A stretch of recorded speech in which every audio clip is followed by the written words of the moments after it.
আল্লামা ইকবাল বলেছেন, গাছের ঝরা পাতা মাটিতে পড়েছে।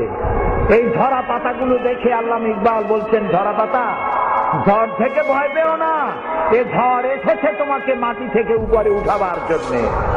সুতরাং যে ঝড় ইসলামের বিরুদ্ধে এসেছে, এই ঝড় এসেছে এই জন্য বাংলাদেশের এমন কোন ঘর থাকবে না যেখানে জামাত ইসলামী পৌঁছাবে না।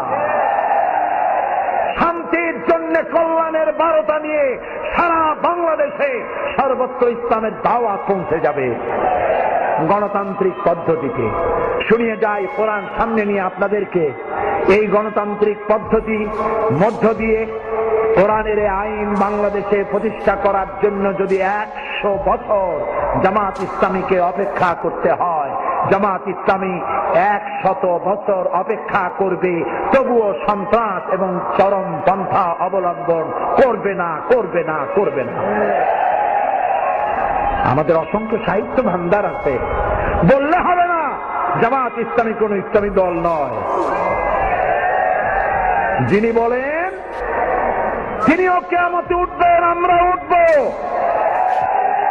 আমি 50 বছর কোরআনে কারীমের খেদমত করি, আর 1973 সনে জামাতের রুকন হয়েছি। জামাত যদি সাহাবীদের বিরুদ্ধে হবে, জামাত যদি রসুলের বিরুদ্ধে হবে, আমার 50 বছরের একটা ওয়াজের মধ্যে সাহাবী আর রসুলের বিরুদ্ধে কোনো কথা থাকা স্বাভাবিক ছিল না? আছে কোথাও? আমার পা থেকে শুরু করে মাথা পর্যন্ত সুন্নতের কোনো অভাব আছে? সরছিনা মাদ্রাসায় পড়েছি, খুলনায়ও পড়েছি। ওই যে জামা কাপড় পাইছি, বহুরূপী কোনোদিন হই নাই, যেরকম দাড়ি ওই রকমই আছে। আপনারাই তো দেখতেছেন, উল্টো পাল্টা দেখছেন, উল্টো পাল্টা দেখছেন। আমাদের আকীদা খারাপ। কি খারাপ ওই আকীদা? আমার কোন নেতা আকীদা খারাপের কথা বলেছে?